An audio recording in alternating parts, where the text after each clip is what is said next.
In this video, we're going to cover the CZ82. It's a Cold War Milsurp pistol. It's something that's been on my, call it a bucket list or want list for quite some time. I know I've been reviewing a lot of newly manufactured pistols that aren't Milsurp. I'm going to try to get into doing some Milsurp videos and talk about the situation in collecting guns like this. It's a checkmate pistol. The 82 was manufactured from, I think, 1983 until 1992. And there's another version of this called the CZ83, which is identical except it is chambered in .380 auto and 32 ACP, which those, I don't know if there are any in this country. It's kind of hard to find. But those were manufactured beginning the same time until about 2012. I think they may have been discontinued at that point. And when it comes to getting like this one here, the military version, they're getting harder and harder to find. Now, back in the old days, what I mean by that is about 15 to 20 years ago when these first started showing up, they came with the leather ambi holster and a spare mag, and they were a little bit more expensive than your P64s or Bulgarian Makarovs at the time. So I kind of, and they would sell out because the magazine, it's got a 12 round double stack mag. And a lot of people kind of like that feature. So these things sold out quite rapidly whenever they showed up in different waves. And over the years, you'll get more and more smaller groupings of them come in when they are imported, and the condition, you know, like those are like in mint condition, to where you get something like this that I'd say it's good, it's used, but not terrible. And some I have seen where the finish, where like 50% or more of the finish is missing on the slide. A lot of them that have come in recently. I bought this gun at a gun shop, and I went there specifically to go through. They said they had, you know, was advertised when you wanted to order online. They just show a pile of these guns, much like JG Wholesale or any of the other places. But it was close enough to where I could drive to it. And I went and asked, and they didn't have them out in the front counter. I had to ask. And they said, those are an internet thing, but we have them in the back. And they brought me out a grouping of like 5 pistols is all they had left. And they let me pick out the one I wanted. And this was the best one out of the lot. I didn't have to pay and select. Okay, I paid whatever the advertised price was, which was a little bit more than I think a colleague of mine, a guy I worked with, bought one for a tad bit less. But all in all, with sales tax and that, it come in just below 4 C notes, where in the old days you were paying around 2 to get the one with the holster, spare mag, and everything else. And all I got was the pistol and 1 magazine, which has the military markings across swords. So the price on these guns has gone up, and they go over 4. Okay, I've seen them, and I've seen auctions for both versions go for well over 400. Then you're looking at transfer fees, sales tax, and that, you know, you're approaching 5. Okay, so that's just the name of the game. Okay, you know, could I go back 15 years ago and pick up a mint one and a nice holster for like 2 and some change? You know. But anyway, so the reason I got the camera zoomed in, we'll take a look at this and I'll point out some features on it. It's a very interesting gun. Like I said, it has a 12-round mag when most of the pistols of the time were either 7 or 8 rounds. I think the Makarovs were 8-rounders and single stack. You see it has some wear on it. The curious thing about this is like one of the first military guns issued with an ambi safety, which is this here, it's ambidextrous safety, and an ambidextrous magazine release button, which is right there.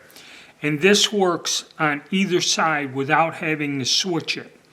You know, most guns you can, if you're left-handed, you can pull the mag release out, reverse it, but this here works on either side, okay, without having to change anything.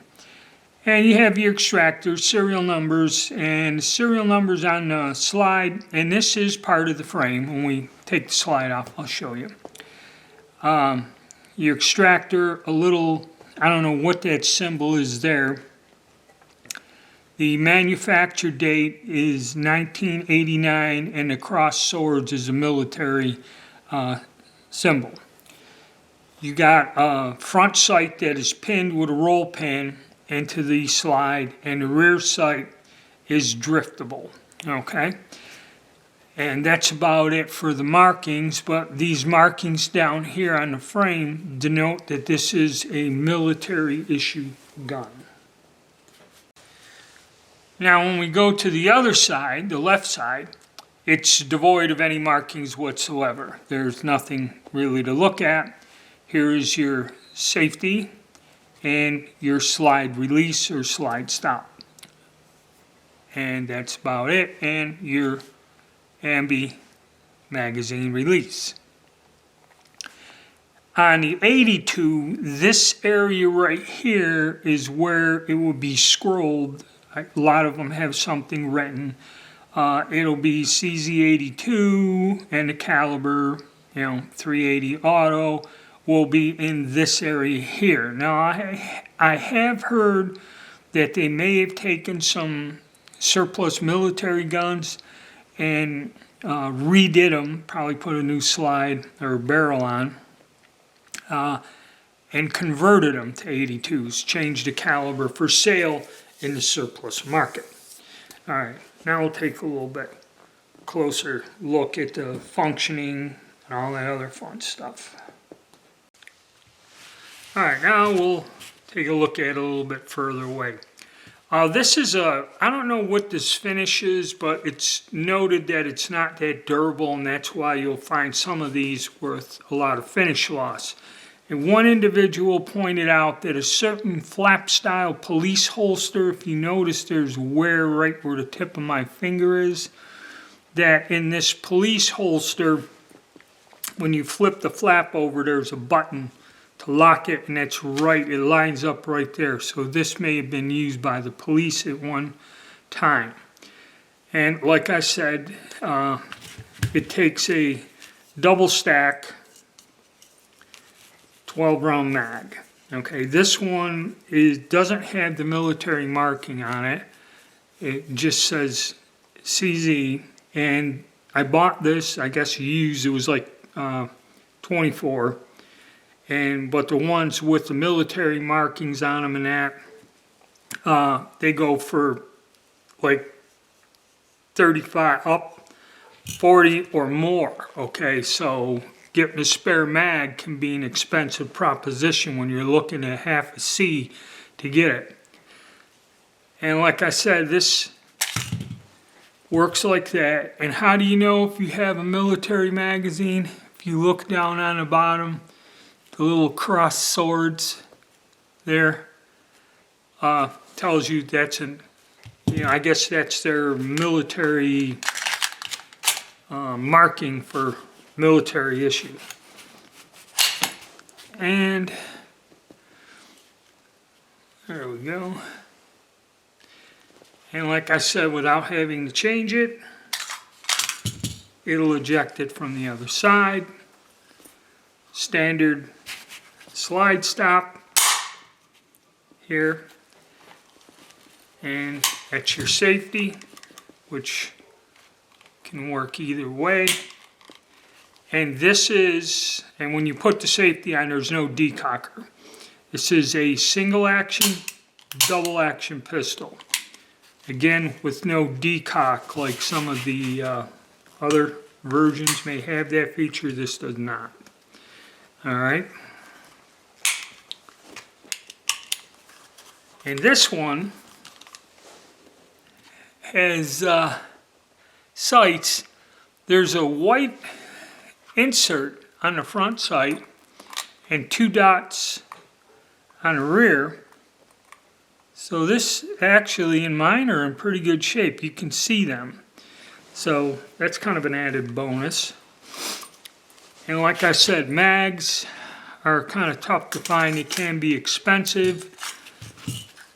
And again, standard copy of a Walter style gun, like most of the Soviet bloc pistols, were to field strip this, okay, where most of the pistols you pull down on the trigger guard and push it to the side or it'll spring back. This one is different in where you just kind of... Alright, where this particular pistol is a little bit different than the others is you would pull down like this and it doesn't have to be pushed off to the side of the frame, okay? And then you would just like on all the rest of them, go up, pull up, and it comes off.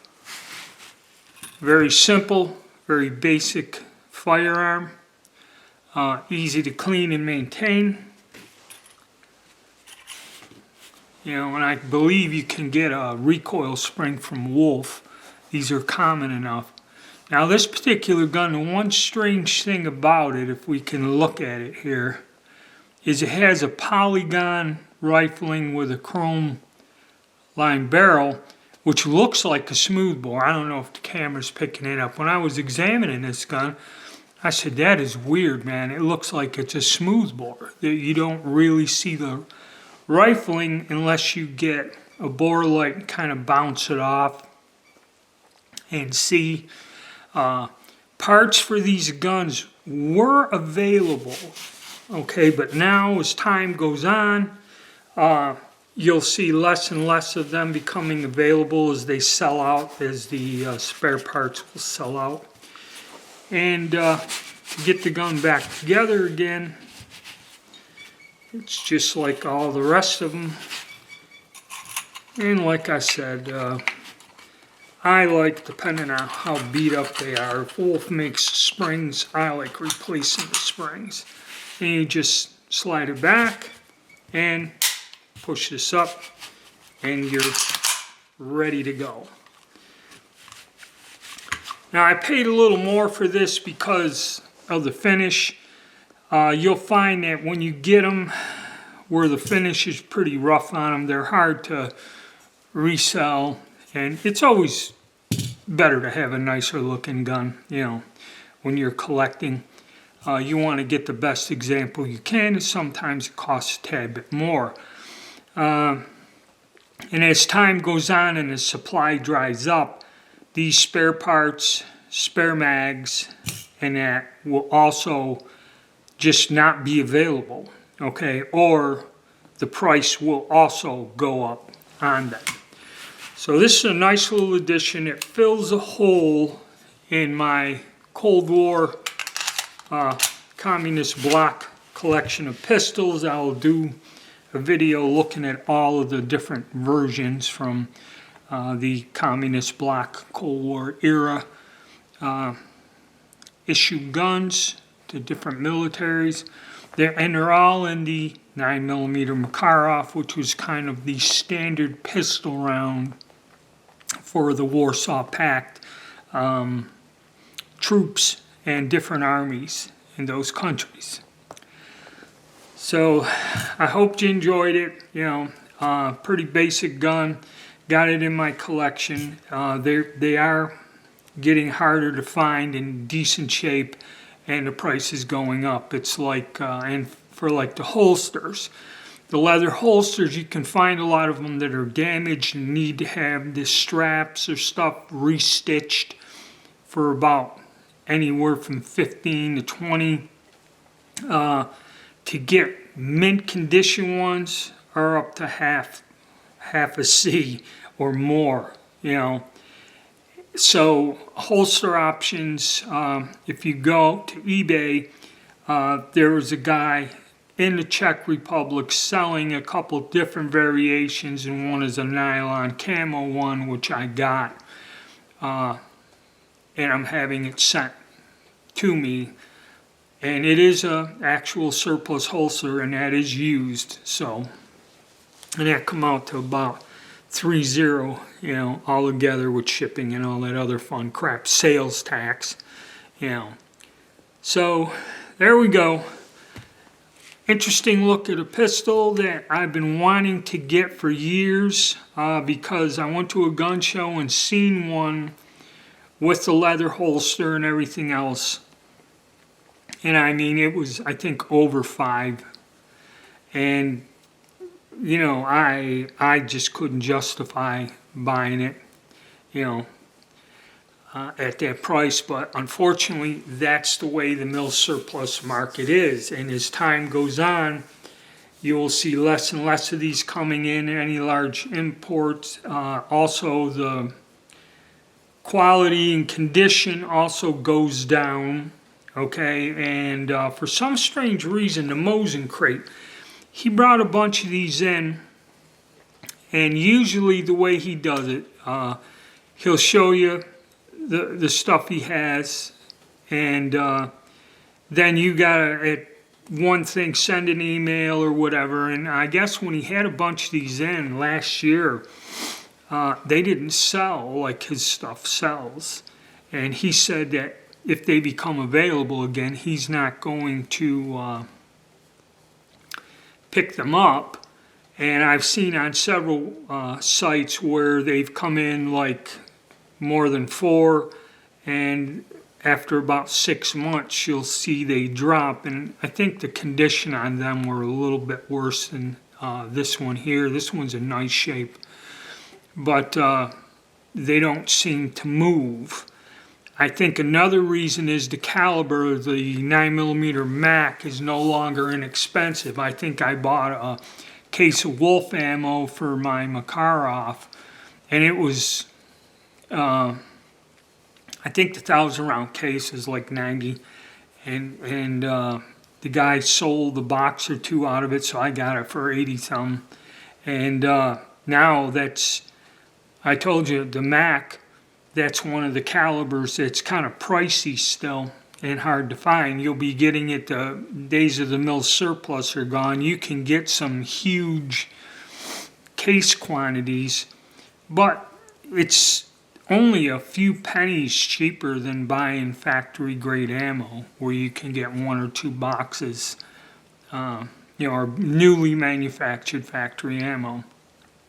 So I think that's another thing. The ammunition isn't inexpensive or readily available anymore. All right, guys, hit the like button, subscribe, and stay tuned.